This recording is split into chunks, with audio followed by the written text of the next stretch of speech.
शुरू से विरोध कर रहे थे, अंततः चुपचाप जाकर के डुबकी लगाए। नेता प्रतिपक्ष भी हाँ, मैं अच्छी बात है, आपका अधिकार है, आपका अधिकार है, मैं तो आपको अधिकार दे रहा हूं। और मैं ही कह रहा ना, नहीं 13 में आप नहीं जा पाए थे, क्योंकि 13 में जब आप जा रहे थे तब तक आपको फोन आ गया था, आप वापस हो गए, नहीं जा पाए थे। नहीं हुआ है। और इसीलिए मैं आपके संज्ञान में लाना चाहूंगा कि ये जो कार्य है, इस कार्य के साथ हमें उसी सकारात्मक भाव के साथ जुड़ना चाहिए। मैं आपके विरोध को कभी उसका ना मैं उपहास उड़ाता हूं, ना मैं उसको बहुत उसके साथ जोड़ता हूं, क्योंकि मैं जानता हूं आपकी आदतों को। मुझे मालूम है आप लोगों के बारे में एक मान्यता ये भी है, मजबूरी भी है, और आपके बारे में मान्यता भी है कि आज के समाजवादियों के बारे में, जो जिस थाली में खाते हैं उसमें छेद करके फिर जाते हैं। और ये जो आप लोगों के बारे में मान्यता है, उसी के बारे में मैं आपसे कहना चाहूंगा कि महोदय, जब हम महाकुंभ के बारे में चर्चा कर रहे हैं और ये आयोजन, नहीं आपके बारे में इसीलिए बोल रहा हूं, मैं आऊंगा उस पे भी, मैं उस पे भी आऊंगा भी, उस पे भी मैं आ रहा हूं। जब एक महाकुंभ का विरोध पहले दिन से कर रहे थे महोदय, मैं एक एक करके इनके बयानों को यहां पे उद्धृत करना चाहूंगा, और पिछले सदन में भी मैं याद दिलाना चाहूंगा, जब हम लोग यहां पे इसी सदन में आए थे तो महाकुंभ पे चर्चा, उस समय महाकुंभ की तैयारियां चल रही थी और चर्चा के लिए एक दिन निश्चित किया गया था। आप लोगों ने सदन नहीं चलने दिया था, सदन नहीं चलने दिया था। अच्छा होता महाकुंभ के पहले सदन में पूरे दिन भर की चर्चा होती, हम उस व्यवस्था के बारे में चर्चा करते, आपके अनुभव का लाभ लेते, लेकिन आपने चर्चा नहीं होने दी। लेकिन पहले दिन से ये चर्चा, पहले दिन से ये अफवाह और इस प्रकार का दुष्प्रचार आपके द्वारा निरंतर होता रहा। आप याद करिए, समाजवादी पार्टी के राष्ट्रीय अध्यक्ष ने महाकुंभ आयोजन के पहले इस बारे में कहना शुरू किया कि साहब, इतना पैसा और इतना विस्तार देने की आवश्यकता क्या है। उनका बयान कि हमारी सरकार से अपील है कि बहुत सारे बुजुर्ग जो 65 साल से ऊपर और 70 साल से ऊपर के लोग हैं, स्नान नहीं कर पाए हैं। उसके बाद फिर उनके बयान आए, जब शुरू हो गया। फिर लगातार अगर समाजवादी पार्टी के सोशल मीडिया हैंडल को देखें, वो आपके संस्कारों के अनुसार ही भाषा का प्रयोग भी करते हैं, और जिस प्रकार की भाषा का उसमें प्रयोग किया जाता है, मुझे लगता है किसी भी सभ्य सोसाइटी के लिए वो भाषा कभी शोभा नहीं देगी। आप लोगों के अपने संस्कार हो सकते हैं, आप लोगों का अपना व्यवहार हो सकता है, लेकिन कोई सभ्य समाज और कोई सभ्य सोसाइटी उसको कभी मान्यता नहीं दे सकती। लेकिन उसके माध्यम से लगातार दुष्प्रचार किया गया। यही नहीं, यह भी मांग हुई, देखिए आपकी पार्टी के ही नेता, आपके अध्यक्ष ने कहा कि हम मांग करते हैं कि अकबर का किला, जो बिल्कुल संगम नोच पर वहां जो वट वृक्ष है, उसकी पूजा करते हैं, और सरस्वती नदी भी वहीं से निकलती है। आप देखिए, यानी अक्षय वट का नाम भी उनको नहीं मालूम। सरस्वती कूप को सरस्वती नदी कहते हैं। ये आपका जनरल नॉलेज है।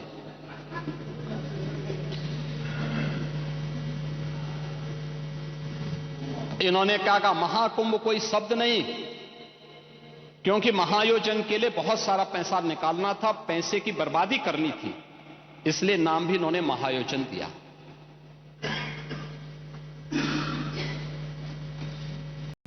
पहले दिन से ही राज्य सरकार आंकड़े दे रही है कि कितने लोगों ने पवित्र डुबकी लगाई है। जो लोग पवित्र डुबकी लगाने वालों की संख्या बता सकते हैं, वे यह नहीं बता पा रहे हैं कि कितने लोगों की जान चली गई। इनके एक सहयोगी आ रहे हैं, अरे चिंता मत करिए, एक एक प्रश्न का उत्तर देंगे, थोड़ा पेशेंस रखिए। देखो, आप बोल रहे थे, मैं बहुत शांति से सुन रहा था, बहुत शांति से। आप ही के एक सहयोगी श्री लालू यादव जी कह रहे हैं, अरे ये सब कुंभ का क्या कोई मतलब है, फालतू का कुंभ है। यानी सनातन धर्म के इस महाआयोजन को वे फालतू उनको दिखाई देता है। और इनके एक और सहयोगी उससे भी 2 कदम आगे आकर के कहती हैं कि महाकुंभ मृत्यु कुंभ में बदल गया है। ये क्या है? ये क्या है? मल्लिकार्जुन खड़गे, कांग्रेस के नेता, अध्यक्ष, कहते हैं कुंभ भगदड़ में हजारों लोग मारे गए।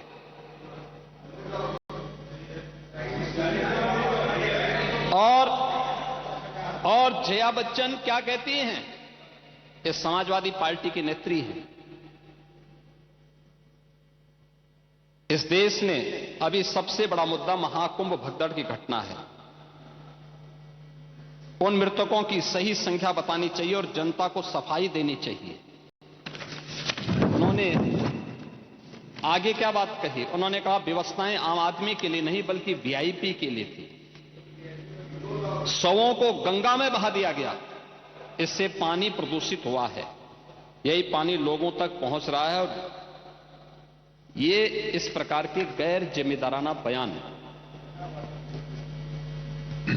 समाजवादी पार्टी, कांग्रेस, आरजेडी और टीएमसी के नेताओं के द्वारा सनातन धर्म के जुड़े हुए सबसे बड़े आयोजन के प्रति दिए गए।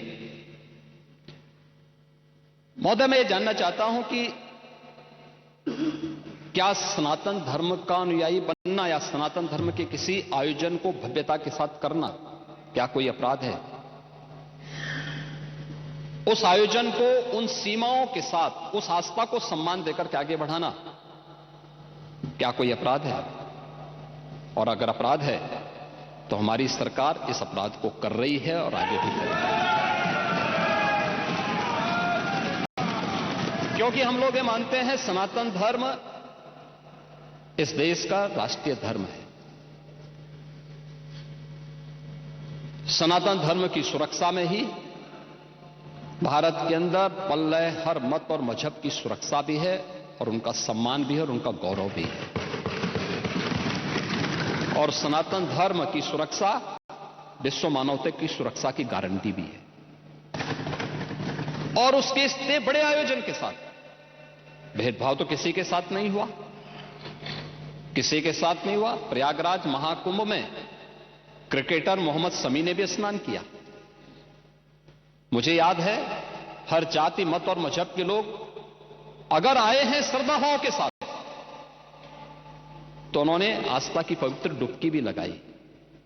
हां, अगर कोई चिढ़ाने के लिए आया है तो वहां पर उनको वैसे दुत्कार करके भगा भी दिया गया और यह होना भी चाहिए था। और इसीलिए मैं इस बात को मानता हूं, आप लोगों ने जो बात कही हमें यह सब बुरा नहीं लगता। इसलिए नहीं क्योंकि हम जानते हैं आपकी प्रवृत्ति है, क्योंकि हम लोग इस बात को मानते हैं कि संक्रमित व्यक्ति का उपचार हो सकता है, संक्रमित सोच का उपचार नहीं हो सकता। उसका कोई उपचार नहीं है, वो अपने आप ही कुड़ता रहेगा। और इसलिए इस महान आयोजन को करने का अवसर हमारी सरकार को प्राप्त हुआ। और मेरा यह मानना है कि महान कार्य को 3 अवस्थाओं से गुजरना पड़ता है। याद रखना, उपहास से, विरोध से और अंततः स्वीकृति से। और स्वीकृति का इससे बड़ा प्रमाण क्या हो सकता है कि समाजवादी पार्टी के राष्ट्रीय अध्यक्ष भी जो शुरू से विरोध कर रहे थे अंततः चुपचाप जाकर के डुबकी लगाए। नेता प्रतिपक्ष भी हाँ, मैं अच्छी बात है, आपका अधिकार है, आपका अधिकार है ये, मैं तो आपको अधिकार दे रहा हूं। मैं ही कह रहा ना, नहीं 13 में आप नहीं जा पाए थे, क्योंकि 13 में जब आप जा रहे थे तब तक आपको फोन आ गया था, आप वापस हो गए, नहीं जा पाए थे। नहीं जा पाए, आप वापस आ गए थे। लेकिन इस बार आप गए थे, मुझे अच्छा लगा, आपने उत्तर प्रदेश सरकार की व्यवस्था की सराहना की और आपने मुझे प्रत्यक्ष नहीं लेकिन स्पीकर साहब को धन्यवाद दिया कि अच्छी व्यवस्था थी। और इसीलिए मैंने कहा ना, 3 अवस्थाएं उपहास की जिसको आप शुरू से उड़ा रहे थे, कुछ नहीं कर पाए तो आपने विरोध करना शुरू किया और विरोध करते करते आज मुझे अच्छा लगा कि आपने उसको अपनी स्वीकृति भी दे दी कि हां अच्छा काम हुआ है, अच्छी व्यवस्था हुई। ऐसे ही मोना जी ने भी किया, वो लोग विरोध कर रहे थे, फिर उन्होंने उसके बारे में तमाम प्रकार की बातें की। आज उन्होंने कहा कि इंफ्रास्ट्रक्चर का काम तो अच्छा हुआ। अच्छा, अच्छी बात है, क्योंकि काम हुआ है तो लोग बोलेंगे भी, क्योंकि लोग तो उन्हीं मार्गों से चल रहे हैं, सभी लोग चल रहे हैं। महोदय, प्रयागराज कुंभ के बारे में अनेक दुष्प्रचार किए गए और दुष्प्रचार के अनेक माध्यम हैं। मैं पहले कुंभ के बारे में कहता हूं, कुंभ के बारे में जो बहुत सारी चर्चाएं यहां पर हुई हैं और सभी माननीय सदस्यों ने भी इस बात को यहां पे उल्लेख किया है, जिसमें वेदों की परंपरा से परंपरा आती है। ऋग्वेद में भी इसका उल्लेख है कि कुंभम समारोह्य सुधाम पिबेद, यानी हम उस कुंभ में रखे अमृत को पीकर आत्मा को आनंदित करें। अथर्ववेद में भी इस बात का उल्लेख है कि ऐसा गंगा या कुंभे, यानी यह गंगा जल एक कुंभ, एक घड़े में संचित है, यानी अमृत के रूप में उसकी तुलना की गई है। और आज से 5000 वर्ष पहले रचा गया श्रीमद् भागवत महापुराण में भी इस बात का उल्लेख है को कुंभ मेले स्नात्वा पुण्यम प्राप्नोति मानुषः, यानी यहां कुंभ का संदर्भ कुंभ मेले से है। 5000 साल पहले भी इसका उल्लेख है, जो 4 तीर्थ स्थलों पर आयोजित होता है, उसमें स्नान करने से पापों का क्षय होता है। और जो बात यहां पे आपके विद्वान सदस्य से संग्राम सिंह यादव कह रहे थे, उन्होंने पुराणों की बात की, लेकिन वो पुराण की बात नहीं थी, वह तुलसीदास जी की रामचरितमानस में उल्लेख किया गया है।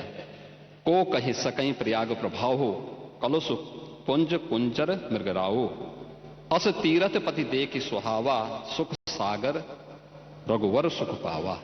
ये तुलसीदास जी की रामचरितमानस का है, पुराणों का नहीं है। पुराणों में संदर्भ है, श्रीमद् भागवत महापुराण का मैंने उल्लेख किया ही, और रामचरितमानस में भी इन बातों का उल्लेख इन भावनाओं के रूप में किया गया है। और हम उत्तर प्रदेश वासियों को खासतौर पर इस पर गौरव की अनुभूति भी करनी चाहिए कि इस बड़े आयोजन के साथ हम सभी को जुड़ने का अवसर प्राप्त हुआ है। और इसलिए मैं इस बात को कह रहा हूं क्योंकि यह आयोजन हमारे लिए बहुत महत्व रखता है। यहां हमारी पार्टियां हो सकती, ये सत्ता पक्ष होगा, वो विपक्ष होगा, अलग अलग पार्टियां होंगी। उत्तर प्रदेश से बाहर हम जब जाएंगे तो उत्तर प्रदेश वासी के रूप में लोग हमें हमारी पहचान देते हैं। अच्छा काम करेंगे, सम्मान मिलेगा। एक भी व्यक्ति यहां के नाम पे गलत काम करेगा, यहां की सरकार गलत काम करेगी, तो उसके यहां पर भले ही हम उस गलत काम को कितना भी सपोर्ट करें, लेकिन बाहर जनता हमें नहीं बख्शने वाली है, इस बात को रखना। और 2017 के पहले उत्तर प्रदेश के अंदर की छवि यही थी। उत्तर प्रदेश के लोगों के सामने परसेप्शन का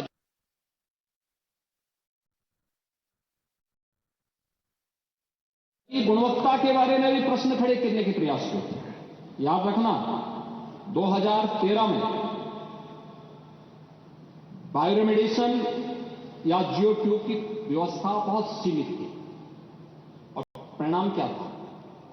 पूरा कुंभ अव्यवस्था, गंदगी और अराजकता का एक अड्डा हो चुका था।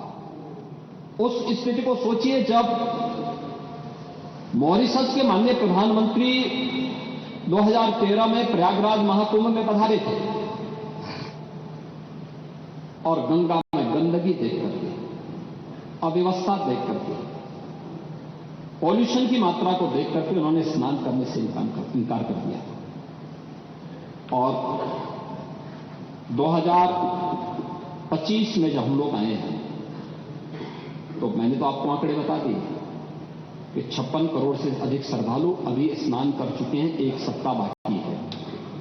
81 नालों को यानी 261 MLD के जो वहां के नाले सभी को टेप किया गया है, और टेप ही नहीं किया गया है बल्कि उसके बारे में जो सरकार की व्यवस्थाएं बनाई गई है उसके बारे में मैं विस्तार से सदन में कहना चाहूंगा, क्योंकि बहुत सारे लोग अभी उसके बारे में दुष्प्रचार करने की अपनी उस प्रवृत्ति से बाज नहीं आएंगे, और इसलिए मैं उसके बारे में बताना चाहूंगा कि गंगा जी हो या यमुना जी हो, प्रयागराज के जितने भी वहां पे संगम स्थल से जुड़े हुए जितने भी वहां के अगल बगल के जितने भी नाले हैं, जितने भी इस प्रकार के सीवर का है, ड्रेनेज का है, सबको टेप करके या तो STP में या बायोरेमेडिसन या जियो ट्यूब के माध्यम से उनके शुद्धिकरण के बाद ही उसे वहां पर वो किया जा रहा है।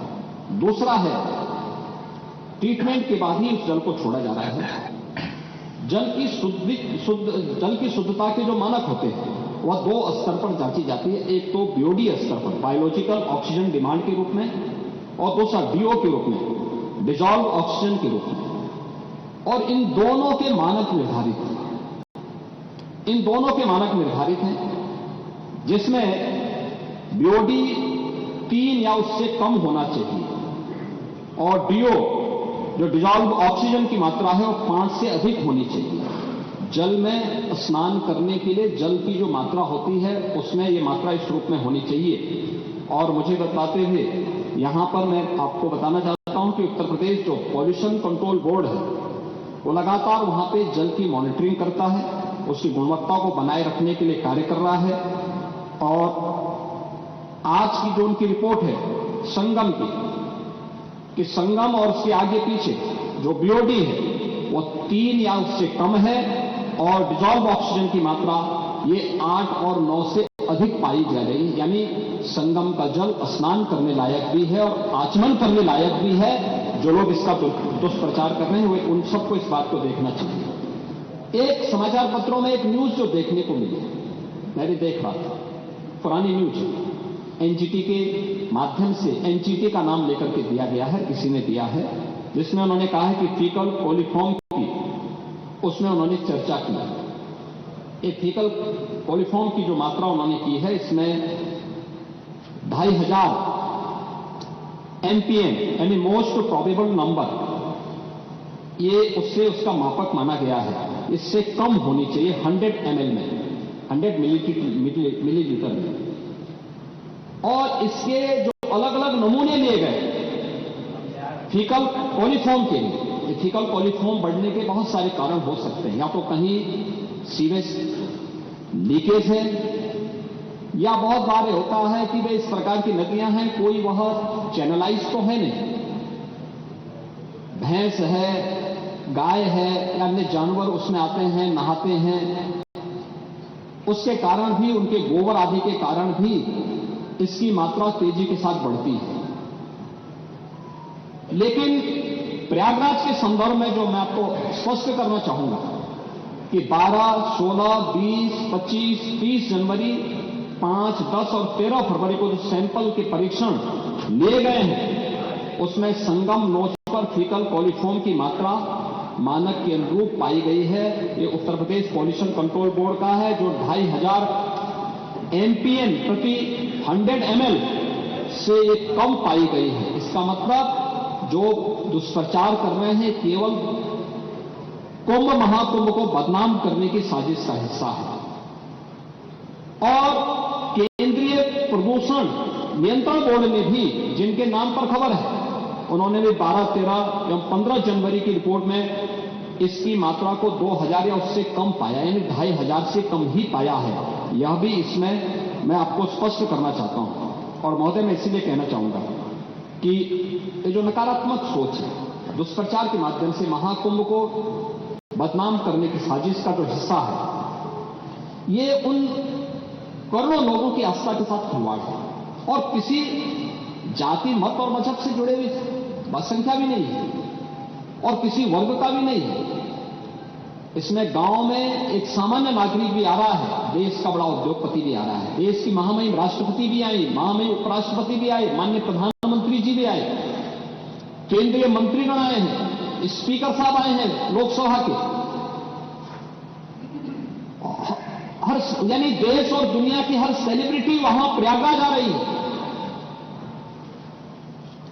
उच्चतम न्यायालय के माननीय न्यायाधीश हो या हाईकोर्ट, तमाम उच्च न्यायालयों के माननीय न्यायाधीशों की संख्या, समाज का हर तबका प्रयागराज के लिए उमड़ रहा है, हर व्यक्ति आ रहा है। और क्या प्रचार करना बुरा था क्या हमें उत्तर प्रदेश की किसी उपलब्धि को, उत्तर प्रदेश की किसी आयोजन को देश और दुनिया के सामने नहीं ले जाना है क्या? आपने प्रत्येक स्नान के समय वहां देखा होगा किस प्रकार की स्थितियां थी। श्रद्धालु हो या फिर पर्यटक हो, देशी हो या विदेशी पर्यटक हो, जो एक बार कुंभ में डुबकी लगाया और भूरी भूरी प्रशंसा किया, व्यवस्था की प्रशंसा किया, जल की प्रशंसा किया, आयोजन की प्रशंसा किया, एकात्मता की प्रशंसा किया। कौन भेदभाव हुआ? कौन तुष्टीकरण हुआ? कौन सा तुष्टीकरण है? कौन सा तुष्टीकरण इसमें है? ये तुष्टीकरण नहीं, ये 56 करोड़ लोगों के आने का संतुष्टीकरण है, भारत के संतुष्टीकरण है, दुनिया का संतुष्टीकरण है। ये बातें इस बात को एहसास कराती हैं कि भारत की ताकत का एहसास दुनिया कर रही है और उत्तर प्रदेश की ताकत का एहसास पूरा भारत कर रहा है कि हाँ, उत्तर प्रदेश कितने बड़े आयोजन को कर सकता है। इस आयोजन के साथ जुड़ने का सौभाग्य उत्तर प्रदेश वासियों को प्राप्त हो रहा है और उत्तर प्रदेश में भी केवल प्रयागराज इस आयोजन को कर सकता है। यह सौभाग्य उत्तर प्रदेश के अंदर प्राप्त हुआ है। मुझे अभी पिछले सप्ताह वाराणसी जाने का अवसर भी प्राप्त हुआ और वाराणसी मैंने देखा पिछले 1.5 महीने से लाखों की संख्या में श्रद्धालु आ रहा, लेकिन वाराणसी वासी भी खुश हैं। यानी सब देश भर से लोग आ रहे हैं, काशी में वर्ष भर से लोग आते हैं, लेकिन लाखों की संख्या में हर दिन हो, मुख्य मुख्य आयोजनों में होते थे, लेकिन लाखों की संख्या में अभिभूत होकर के जा रहा है। उत्तर प्रदेश के बारे में एक नई धारणा लेकर जा रहा है। लगातार लोग आ रहे हैं। अयोध्या धाम में वही स्थिति है, लोग बड़ी संख्या में आ रहे हैं, बड़ी श्रद्धा भाव के साथ अयोध्या के साथ जुड़ रहे हैं और अयोध्या के साथ जुड़ रहे हैं तो आध्यात्मिक रूप से पुण्य के भागीदार भी बन रहे हैं, लेकिन साथ साथ यहां पर आर्थिक समृद्धि का द्वार भी खोल रहे हैं। आप मुझे बताइए कि जो स्थानीय स्तर पर आ रहा होगा तो ठीक है, हमने भंडारे के आयोजन किए। पांडे जी, मैं एक बात बताना चाहूंगा, आपकी माननीय सदस्य कह रहे थे कि लोग भूखे रहे। ये हिंदुस्तान है, सनातन धर्म के आयोजन में कोई भूखों नहीं रहता है, कोई भूखों नहीं रहता है। हम मां अन्नपूर्णा की पूजा करते हैं और इसीलिए पूजा करते हैं कि वह हमें इतनी सामर्थ्य दे कि हम दोस्तों को भी खिला सकें। और यही हुआ प्रयागराज महाकुंभ में जो आया वो भूखों नहीं गया है। वाराणसी में सेवा चल रही है, अयोध्या में सेवा चल रही है, प्रयागराज में सेवा चल रही है और प्रयागराज, अयोध्या, काशी, इन तीनों ने अतिथि देवो भव का जो सबसे उत्तम उदाहरण हो सकता है वह भी प्रस्तुत किया।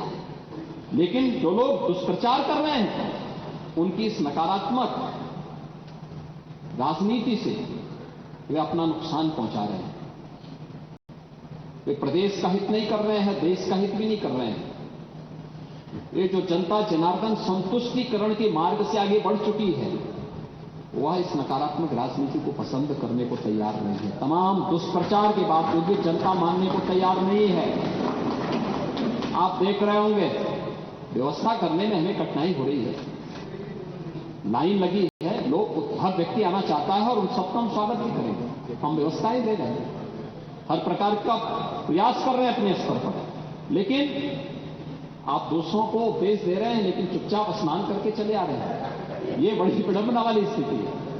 और अच्छा होता पूरे समाजवादी परिवार को लेके गए होते, आगे पीछे चच्चू को भी लेके चले गए होते, तो कम से कम 2013 में तो मैं उनकी मजबूरी मान सकता था।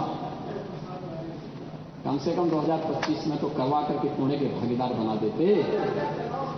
लेकिन आपने आज भी उनको पुणे का भागीदार बनने से वंचित कर दिया। देखिए भतीजे चले गए, चच्चू फिर वही क्या ठगा अपने अपने हैं।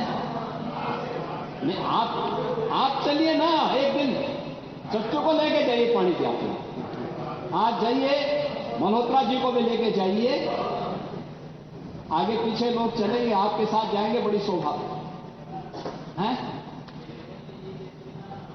हाँ, आप देखें, अच्छा, बहुत सुंदर। नहीं होना चाहिए।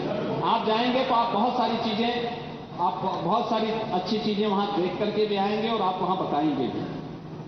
महोदय, कुंभ की मेले की व्यवस्था के लिए केंद्र और राज्य सरकार ने, यानी जो डबल इंजन की सरकार है, इसने कुल 7,500 के आसपास रुपया खर्च किया है। इसमें कुंभ के आयोजन के लिए कुल 1500 करोड़ खर्च हुए हैं। शेष प्रयागराज और उसके आसपास की इंफ्रास्ट्रक्चर में 9 रेलवे स्टेशन के सुंदरीकरण हुए हैं, उसका विस्तार हुआ है, उसमें होल्डिंग एरिया बनाए गए हैं। प्रयागराज का जो सिविल टर्मिनल है उसका विस्तारीकरण हुआ है।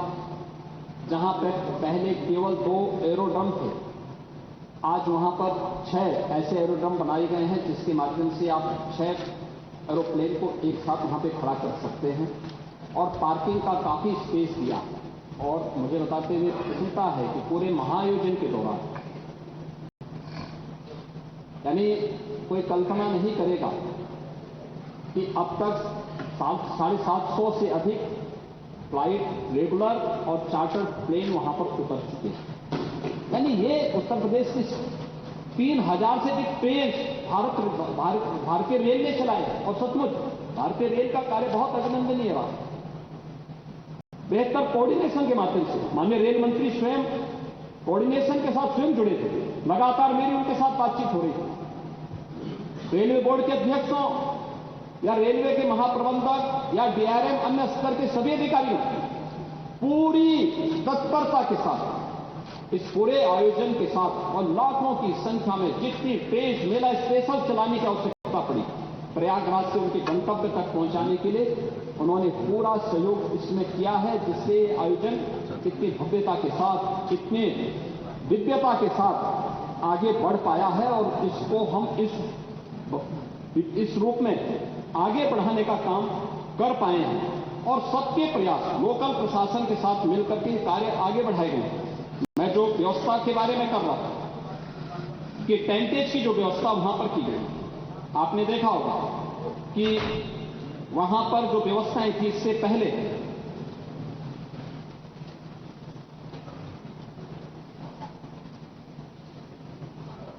डेढ़ लाख से अधिक टेंट, 1.5 लाख से अधिक शौचालय, लगभग 500 किलोमीटर के चेकर्ड प्लेट, 30 पांटून ब्रिज, 2000 से अधिक चेंजिंग रूम, 67,000 बिजली के पोल और street light, 125 ambulance, 7 river ambulance, 1 air ambulance, स्वच्छता के लिए 20,000 से अधिक सफाई जो कार्मिक हैं, ये सभी वहां पर लगाए गए हैं। टॉयलेट की सफाई की मॉनिटरिंग के लिए यहां पे गंगा दूत 2,500 गंगा दूत लगाए गए हैं। घाट प्रबंधन के लिए भी सहयोग करने के लिए 5,000 कुंभ सेवा मित्र लगाए गए हैं। 10,000 अन्य कर्मचारियों को भी इस पूरी व्यवस्था के साथ जोड़ा गया है और लगभग पूरी व्यवस्था में सुरक्षा के लिए, यातायात प्रबंधन के लिए उत्तर प्रदेश सरकार के 75,000 से अधिक पुलिस अधिकारी, प्रशासनिक अधिकारी, कार्मिक, पुलिस कार्मिक और अन्य लोगों को इस पूरी व्यवस्था के साथ वहां पे जोड़ा गया है। 2700 से अधिक सीसीटीवी कैमरे, 20 ड्रोन कैमरे और 6 लाख वाहन पार्किंग की व्यवस्था, जो मैंने आपको बताया कि 5,000 एकड़ से अधिक क्षेत्रफल में हमने केवल पार्किंग की व्यवस्था की है। इसके अलावा शुद्ध पेयजल की आपूर्ति के लिए 1250 किलोमीटर की पाइपलाइन भी वहां बिछाई गई। इसके अलावा अन्य तमाम प्रकार के कार्यक्रम, फायर सेफ्टी का हो, जल पुलिस का एक नया बेड़ा एसडीआरएफ के माध्यम से जल पुलिस को वहां पे प्राप्त हुआ है, जहां पे कुंभ के आयोजन के दौरान कोई भी ऐसी दुर्घटना को रोकने के लिए कार्य हो सके। सिंगल यूज प्लास्टिक को वहां पे रोकने का पूरा प्रयास किया गया है और अन्य तमाम प्रकार के आयोजन के साथ ही कुंभ आयोजन में पहली बार आर्टिफिशियल इंटेलिजेंस का चैटबॉट का भी प्रयोग किया गया है, जिसके माध्यम से कुंभ सहायक चैटबॉट 11 भाषाओं में संवाद की एक सुविधा भी उपलब्ध करवाई गई, जिसका आप इस सदन में विरोध कर रहे हैं। कुंभ में कितना लोकप्रिय है उसके बारे में कभी मैं इसके बारे में बताऊंगा। और गूगल के साथ एमओयू हुआ है, जिसमें सेक्टर के रास्ते हों या सांस्कृतिक कार्यक्रमों का पता लगाने, इन सब की सुविधा भी वहां पर की गई है। इसके साथ ही क्यूआर कोड जारी किए गए हैं।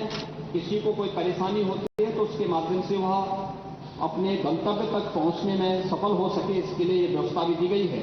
और डिजिटल एक्सपीरियंस सेंटर भी बनाया गया। महाकुंभ से जुड़े हुए एक डिजिटल कुंभ एक्सपीरियंस सेंटर को भी वहां तैयार किया गया है। अस्पतालों में 6,000 बेड्स की व्यवस्था की गई है।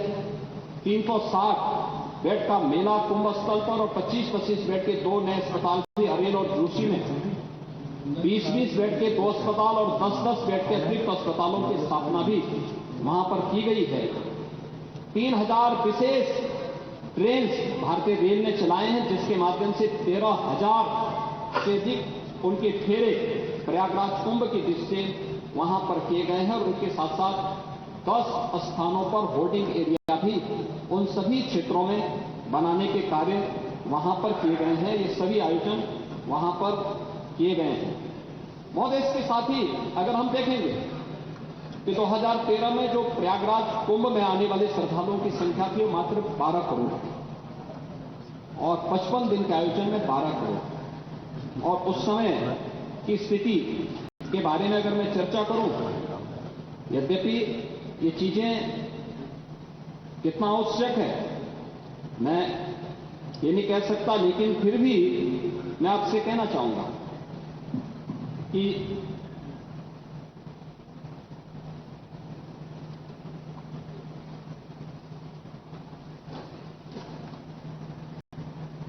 ...2013 का आयोजन, उस समय की स्थिति क्या थी?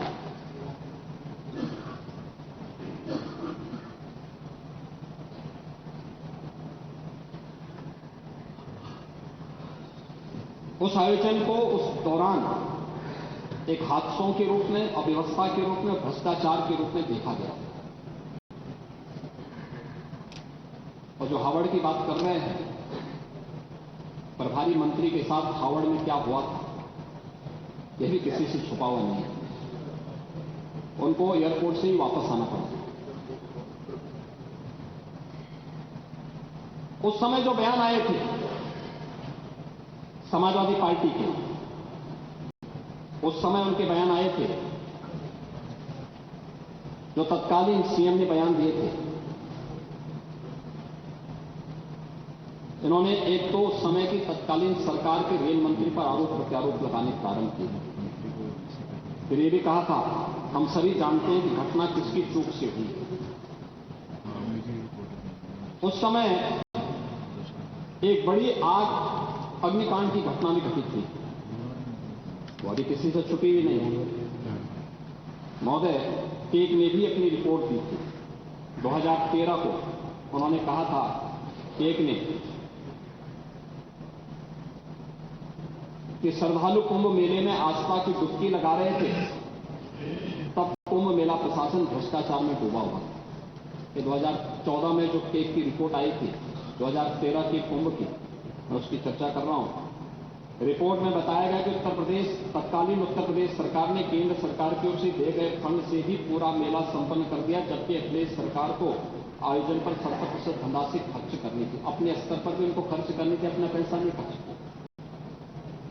13 के कुंभ में इन्हें 1141 करोड़ 63 लाख रुपए केंद्र सरकार के खर्च हुए और वहीं मात्र 10 करोड़ 57 लाख रुपए राज्य सरकार ने खर्च किए। यानी पैसा ही नहीं दिया, आयोजन के लिए पैसा ही नहीं दिया।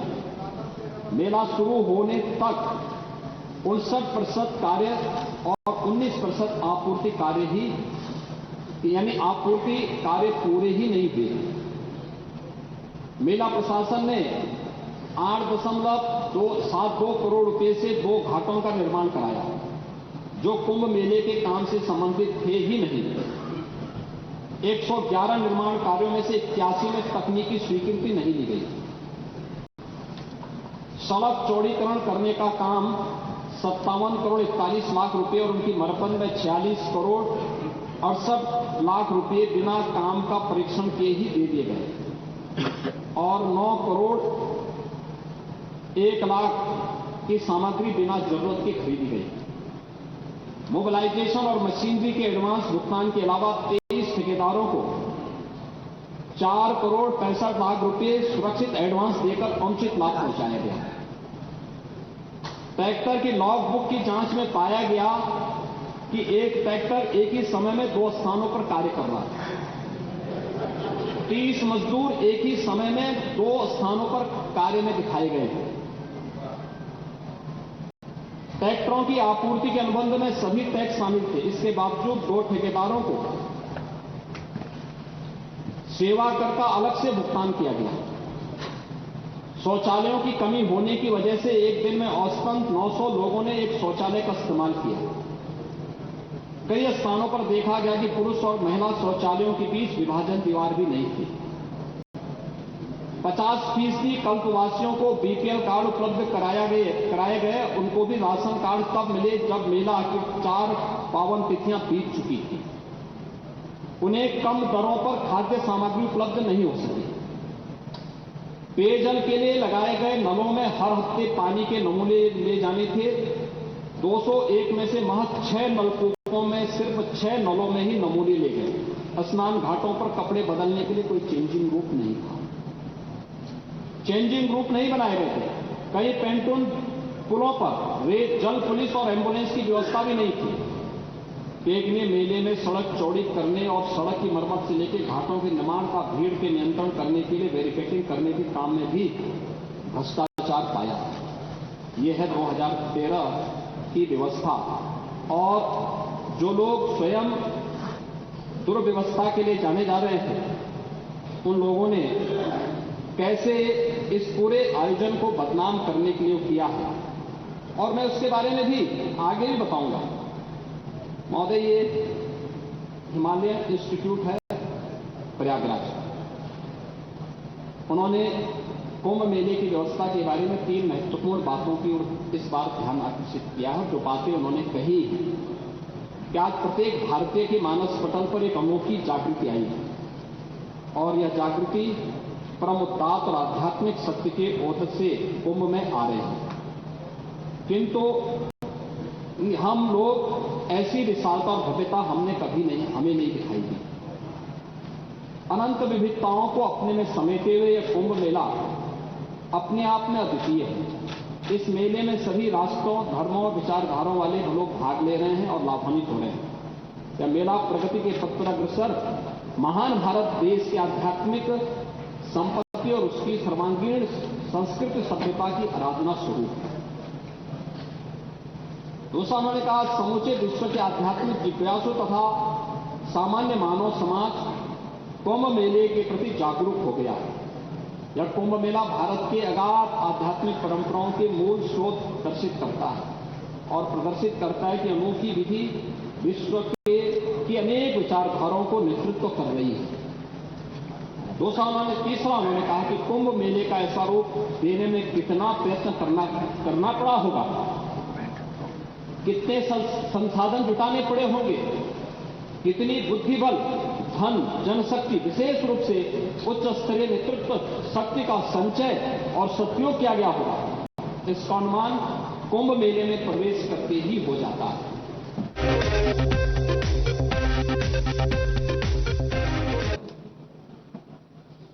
सरकार ने 24 घंटे पहले से इस प्रकार की व्यवस्था भी दी थी।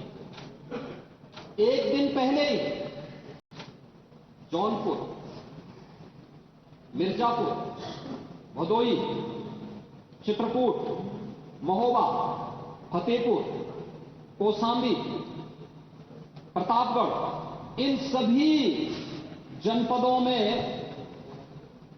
होल्डिंग एरिया बना करके वहां पे पार्किंग स्पेस देकर के श्रद्धालु जनों को रोका। और महोदय, लगभग 2 लाख बसें वहां पे रोकी गई थी, यानी लगभग 2 करोड़ श्रद्धालुओं को हम लोगों ने इन क्षेत्रों में पहले दिन ही रोका हुआ। और मैं धन्यवाद दूंगा कि स्थानीय प्रशासन ने भी और स्थानीय जनता ने, उत्तर प्रदेश वासियों ने आतिथ्य सेवा का उत्कृष्ट उदाहरण प्रस्तुत किया इन जनपदों में। लगातार 24 घंटे पर, यानी एक दिन पहले 28 जनवरी को 5 करोड़ श्रद्धालुओं ने वहां स्नान किया महाकुंभ में। और भीड़ के उस प्रेशर को हम देख रहे हैं। एक एक क्षण पूरा प्रशासन, पूरा शासन इसमें लगा रहा है।